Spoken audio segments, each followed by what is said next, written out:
vamos ler agora.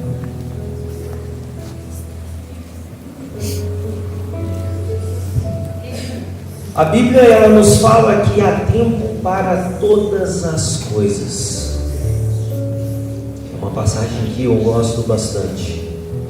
Então nós temos tempo para o trabalho, nós temos tempos para a família, nós temos tempo para os amigos, nós temos tempo para lavar o carro, nós temos tempo para tantas coisas. Tudo tem o seu tempo certo, nós predefinimos tempo para tudo. Inclusive para subir no altar, para não atrapalhar o louvor. Obediência. E muitas pessoas, elas têm se apoderado dessa palavra, que há tempo para todas as coisas, e têm usado isso para arrumar desculpas e para prorrogar aquilo que é urgente de hoje para uma outra ocasião. E quando eu estou falando disso, eu estou falando sim do nosso famoso deixar para depois. Nós conseguimos trocar a ordem das coisas a fim de nos beneficiar ou simplesmente priorizar aquilo que deveria ser secundário em nossas vidas. Então, numa busca frenética em preencher espaços de tempo, nós conseguimos ser pai, nós conseguimos ser mãe, nós conseguimos ser amigo, nós conseguimos ser trabalhadores, acreditem ou não, nós conseguimos ser pedreiro, conseguimos ser dono de casa, nós conseguimos ser encanador, a gente consegue ser de tudo. Conseguimos fazer uma gama de coisas enorme, de muitas atividades, e a gente consegue desempenhar todas essas atividades sem buscar por especialização. Simplesmente eu me acho autossuficiente, eu me acho capaz, então eu enfio a cara, vou lá simplesmente, pastora Maria, e faço.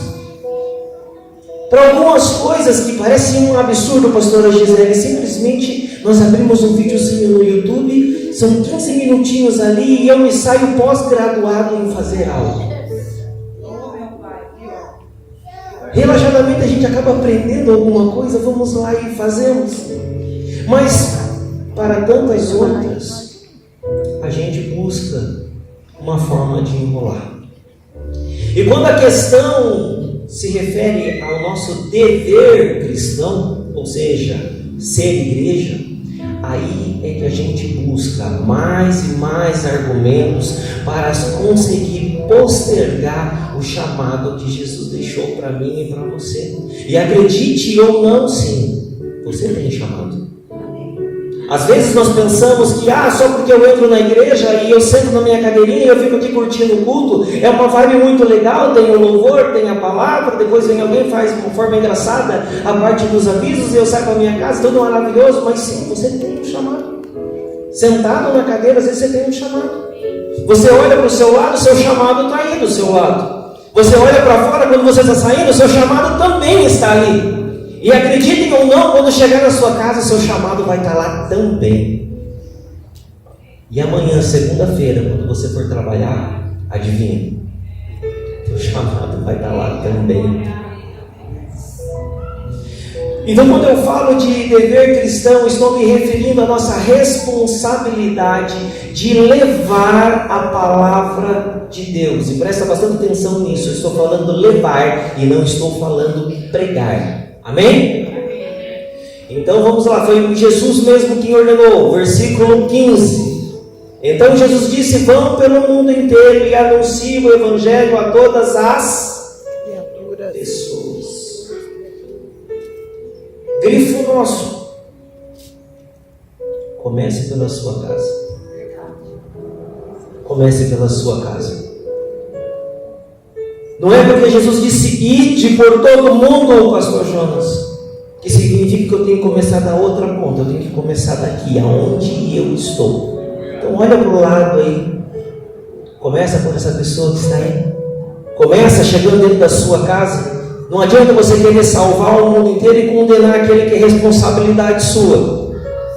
Voltando para o esposo, Algumas pessoas veem isso, ou seja, essa responsabilidade de ir pelo mundo, de pregar o Evangelho, elas veem isso como pregar. Outras pessoas, elas veem isso como praticar evangelismo pelas ruas. Outras ainda acreditam que falar de Jesus só é válido se for no outro idioma, do outro lado do mundo.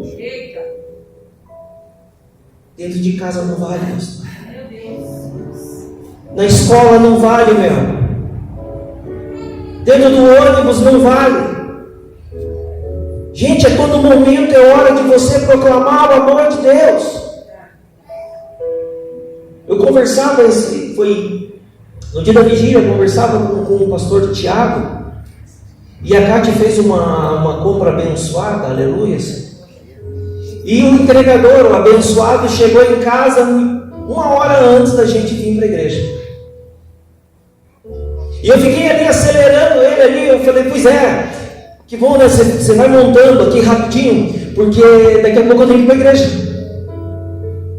E ele, é.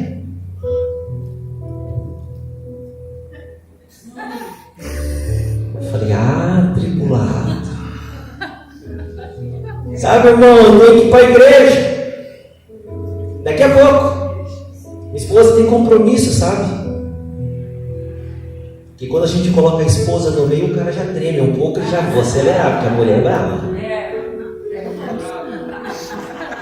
Aí daqui a pouco ele levantou, me olhou, deu aquela respirada e ele, eu preciso voltar para a igreja. Eu falei, agora o compromisso faz pena. Porque a obra, ela não é para depois. Ela é para agora. E como eu disse para vocês, ela começa onde? Dentro da minha casa. Poderia ser com a minha família, mas às vezes não aparece um convidado. Jesus não entrou em tantas casas como convidado. E eu peguei, olhei para esse rapaz e eu falei, ir para a igreja é muito bom. Mudou a minha vida, pode mudar a sua também. E ele abaixou a cabeça, foi terminando de montar os negócios, levantou. Eu tenho umas entregas, uns negócios para fazer, mas ainda esse fim de semana eu vou ter que ir. Encher o olhinho d'água, eu falei, mensagem entregue, missão cumprida, poder para o culto. Aí ele saiu, mas sabe quando você vê que a pessoa, ela saiu com aquela mensagem, aquela coisa no coração, assim. Eu só falei, você tem que ir para a igreja mesmo. Primeira vez que eu vejo um acusador olhar e falar, você precisa mesmo. E o acusador ser tão eficiente. E ele saiu, olhou só para mim, balançou a cabeça e foi, pastor Jonas. Porque o evangelho, ele começa aonde você não espera. Não é do outro lado do mundo, não é em outro idioma. Ele começa exatamente do seu lado. Voltando à nossa mensagem. O fato é que, independente da forma que as pessoas interpretam esse dever, nós temos se enrolado para cumpri-lo. Muitas pessoas olham o ir por todo mundo e pregar o evangelho, essas pessoas olham e interpretam, como eu disse, de maneiras diferentes. Uns acreditam que é pregar, que precisam estar em cima do altar, outros acreditam que é preciso tocar um instrumento, outros simplesmente que é bater palma, outros que precisam ter uma voz eloquente, outros buscam cursos, outros fazem capacitação, outros se internam ali, querem decorar a Bíblia, lembrando que o inimigo conhece isso aqui de cabo a rabo melhor do que você. A gente busca diversas desculpas, várias maneiras de ficar enrolando e postergando aquilo que era para ontem. Nós gastamos tempo e dinheiro então com os cursos de capacitação, querendo falar bonito, querendo falar eloquente, quando na verdade o que nós precisamos não é nada de nos preparar melhor, não. Para as coisas que são prioridade da minha carne, eu me acho autossuficiente, capaz, e eu dispenso qualquer preparo, como eu disse no começo da mensagem. Um videozinho no YouTube me basta, pastora Vanessa, são 15 minutinhos e eu saio capaz para fazer as coisas que são para minha carne.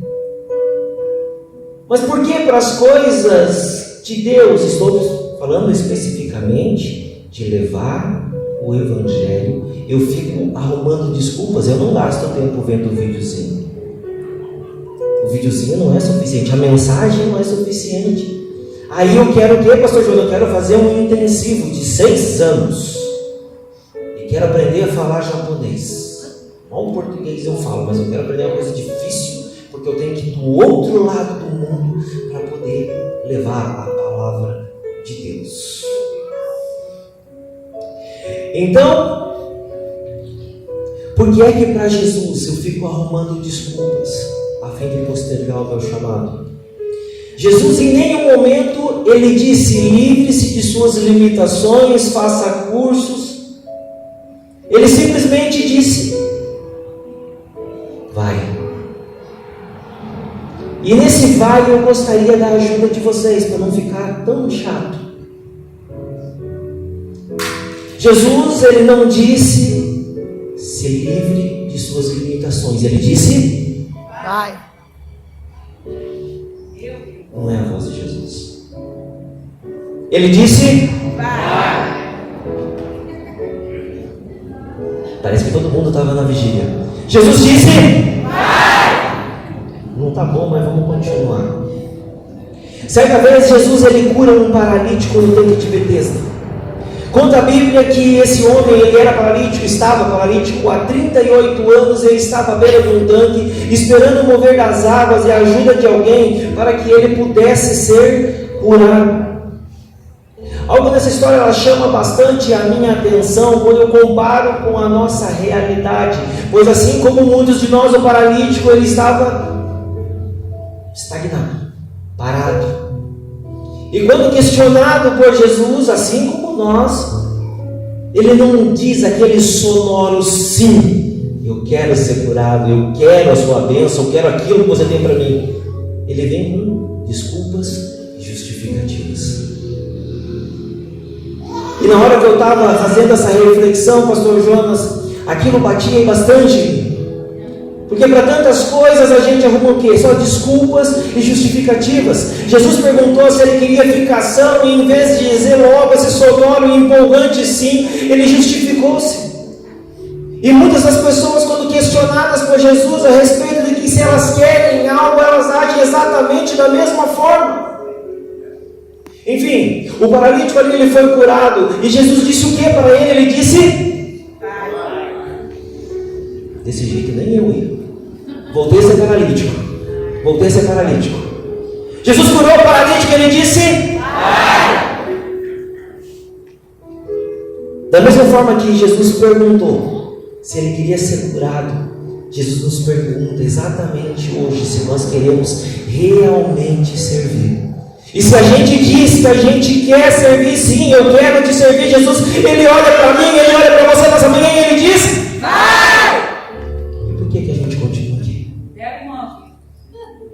Por que continuamos parados? Por que continuamos buscando desculpas, justificativas, argumentos para a gente não fazer? Por um acaso, as pessoas, os mais, como posso dizer, atrelados à leitura da palavra, tem algum versículo, pastora Vanessa, que diz: faça cursos? Algum versículo que por um acaso diga: devore a palavra do Senhor? É necessário conhecer a palavra? Sim, para a gente não falar bobagem. Mas você está se enrolando, gente. Nós estamos nos enrolando.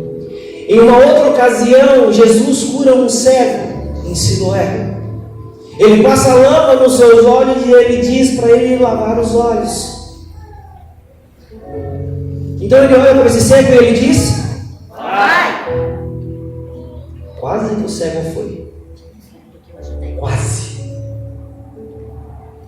Ele passa lama nos olhos do cego e diz para o cego: vai! Vai!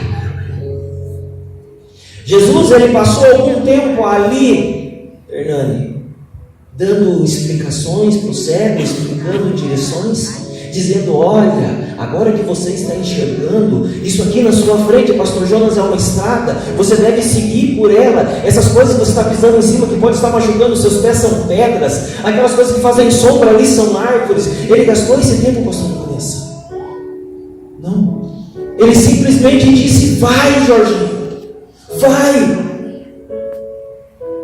Jesus não enfeitou nada, simplesmente disse: vai. Ainda numa outra ocasião, Jesus vai e ele cura um leproso. E aqui é que está o pulo do gato na mensagem. Para quem não sabe, o pulo do gato é o entendimento da coisa. Jesus, ele cura o leproso e ele diz: vai. Vai. Mas ele também diz: não fale nada a ninguém. Não fale nada. Ou seja, fica com a boquinha fechada, mas vai. O que eu quero dizer com isso é que nós temos deixado de fazer aquilo que Jesus nos pediu para fazer, buscando argumentos para se enrolar. E dentro desses argumentos, dessas desculpas, nós dizemos que nós precisamos se preparar, que nós precisamos de capacitação, que nós precisamos falar bonito, eloquente, quando na verdade a gente só precisa ir.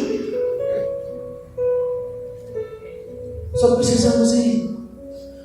O que nós podemos notar nesses 3 milagres que nós relatamos é que Jesus, segundo o relato bíblico, ele não ficou dando instruções de como as pessoas deveriam caminhar, como elas deveriam falar, com o que elas deveriam falar. Ele simplesmente disse: vai. Ele curou, ele transformou, ele tocou uma vida, ele mudou uma história e ele disse: vai. Por que é que eu e você recebemos o toque de Jesus, temos nossas vidas transformadas, somos curados, somos mudados e continuamos aqui esperando instruções? Meu Deus! Por que, cara? Jesus só está esperando a gente. Ele disse para a gente ir. Ou seja, o sucesso em exercer o nosso chamado não depende tanto da nossa boca, mas sim das nossas ações. Quando Jesus disse de uma forma muito sábia: vai, pastor Jonas, ele queria dizer que você não precisa usar a sua boca. Você não precisa usar a sua boca. O que vai falar mais alto não são as suas palavras, e sim as mudanças e a transformação que as pessoas vão ver em você depois que Jesus tocar a sua vida. Eita, aleluia! Oh Deus! Certa vez eu ouvi pela primeira vez uma frase que me levou até essa reflexão. E a pessoa que disse essa frase é muito gente boa, muito amigo. Ide por todo mundo e pregai o evangelho a toda criatura. Vírgula. Se preciso, use palavras. Se preciso, use palavras, pastor Tiago. É verdade. Meu Deus. Ou seja, levar a palavra, falar de Jesus envolve muito mais o nosso comportamental do que as nossas palavras. Como nós costumamos dizer, o evangelho que as pessoas leem antes de Mateus, Marcos, Lucas e João é eu e é você. É Deus. E isso é uma verdade, porque muito antes de eu vir até a igreja e receber a palavra de Deus e conhecer uma loira que ficava me encarando, era você, né? Era pastor. Antes de ler esta palavra aqui, eu estava lendo aquela palavra ali. Eu olhava para o meu lado, eu lia aquela palavra ali, e eu chegava dentro da minha casa e eu lia outra palavra, eu conhecia outra palavra. Ou seja, a pessoa antes de ler os 4 outros evangelhos, ela vai ler esse evangelho aí. É essa palavra que ele vai ler. Então, por que é que nós continuamos bolando desculpas e justificativas para poder proclamar Jesus? Nós estamos inocentemente acreditando que nós não estamos evangelizando. Quando nós sentamos nessa cadeira confortável, que estamos nesse ambiente maravilhoso, só porque eu estou na cadeira eu não estou evangelizando, não faço parte do ministério, eu não tenho chamado, e mimimi, se você rir, vai voar coisa ali, Thiago. Só por causa disso eu coloco 1.500 coisas, 1.500 empecilhos e desculpas, quando na verdade o que está acontecendo é que eu sou o Evangelho e as pessoas estão lendo sim. É verdade, meu Deus. Nós estamos evangelizando sim, e há muito tempo. Nós somos, Pastor Jonas, o livro mais lido pelas pessoas que não estão dentro da igreja. Depois que as pessoas entrarem dentro da igreja, talvez elas leiam outros livros. Mas o livro que ela mais lê sou eu e é você. Nós somos o Evangelho vivo. Como foi dito durante a vigília, se Jesus habita em mim, se Jesus Ele é o tabernáculo, se eu preciso dele para poder chegar ao Pai, as pessoas precisam desse Jesus que está em mim, está em você, para também chegar até Deus. E aí, você vai ficar retendo a bênção dos outros também? Isso não estava no esposo, escapou. E aí? O que o seu comportamental ele tem pregado por aí?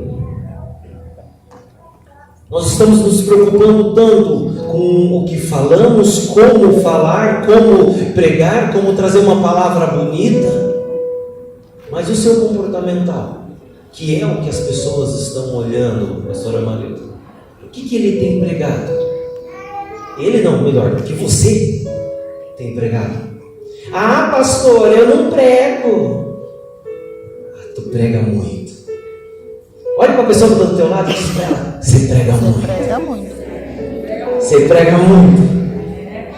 A Cátia, então, ela prega nos mantos durante a madrugada, é coisa de louco. Vocês pregam muito, gente. Vocês pregam muito. Mas a gente precisa parar com esse negócio de eu vou buscar fazer um cursinho, porque eu tenho que aprender a cantar, pastora Vanessa. Vocês conseguem dizer misericórdia, gente? Porque se eu cantar, o negócio fica feio. Misericórdia. Se eu cantar, fica feio. Não precisa condenar desse jeito, né? Não precisa zoar tanto assim. Eu canto mal, gente, mas debaixo do chuveiro, com aquela acústica do banheiro, é maravilhoso. Me sinto um Pavarotti. Os vizinhos erguem o som para abafar. Por que é que eu procuro tantos argumentos, tantas justificativas, Puti? Quando eu sou o Evangelho, é as minhas ações, as minhas atitudes que vão levar a palavra do Senhor. De boca fechada eu estou pregando muito mais. No trânsito, dirigindo, as pessoas não estão me ouvindo, mas elas estão me vendo, eu estou ministrando, estou pregando muito mais do que se eu estivesse em cima de um altar. É verdade. Quando estou no meu trabalho, desempenhando a minha função, sem murmurar, abençoando o meu patrão e abençoando aquela empresa, eu estou ministrando muito mais do que minha boca aberta. Quando eu não estou maldizendo as pessoas, eu estou falando, estou pregando muito mais do que aquele que está ensinando o altar. É Deus.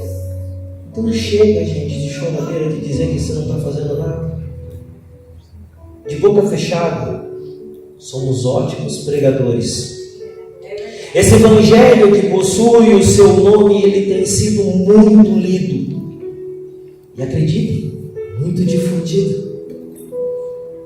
Que assim como você um dia abriu a palavra do Senhor e você leu um texto e você ficou maravilhado com aquilo e você saiu para todo mundo cutucando porque a palavra do Senhor diz, porque eu li isso, pastor Edneia, porque eu li aquilo. Esse evangelho que é você, esse livro que tem o seu nome, também é difundido, porque as pessoas quando te conhecem, elas saem falando: ei, o pastor Jorginho é uma bênção, o pastor Jorginho, ele mudou um monte de coisa, através da vida dele, eu alcancei Jesus, eu conheci a palavra do Senhor. De boca fechada nós pregamos, e as pessoas também vão comentar de você, como elas comentam aqui da palavra do Senhor. No seu trabalho, na sua família, na sua casa, com os seus filhos, na sua roda de amigos.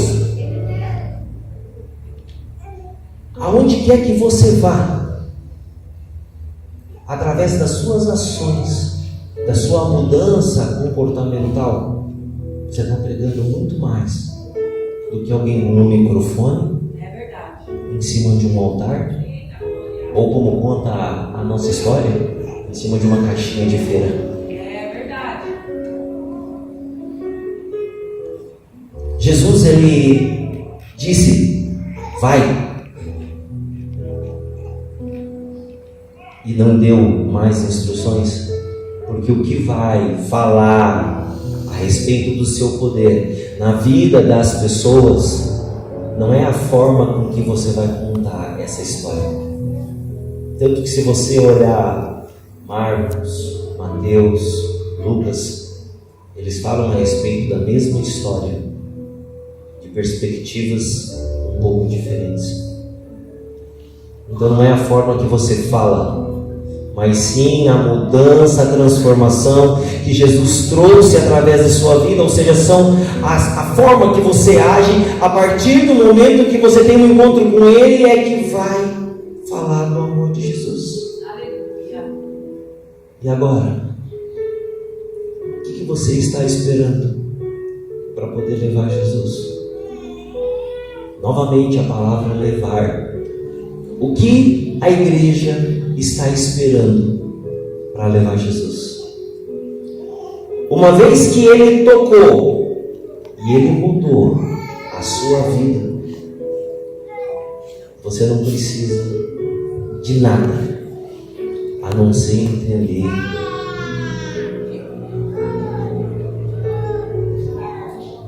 a igreja dormiu.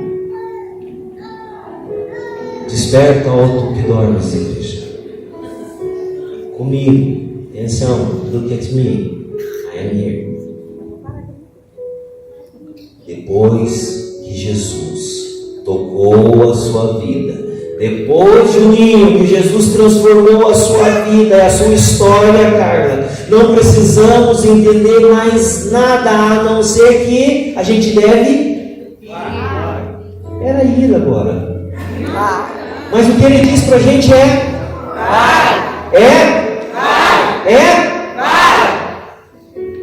E por que continuamos aqui?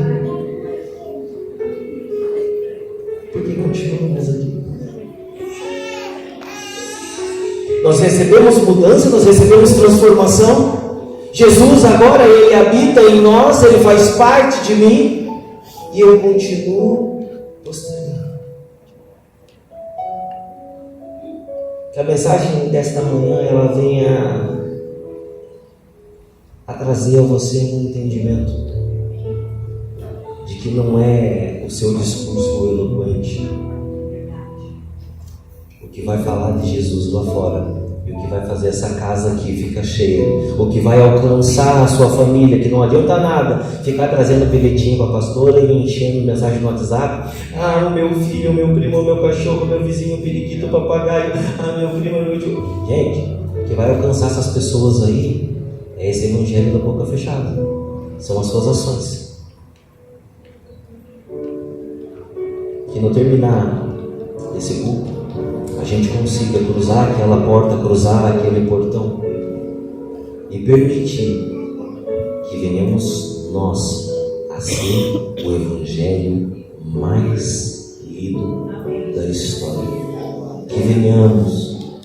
É para mim ficar parado, mano? Ela fez assim com a mão para mim.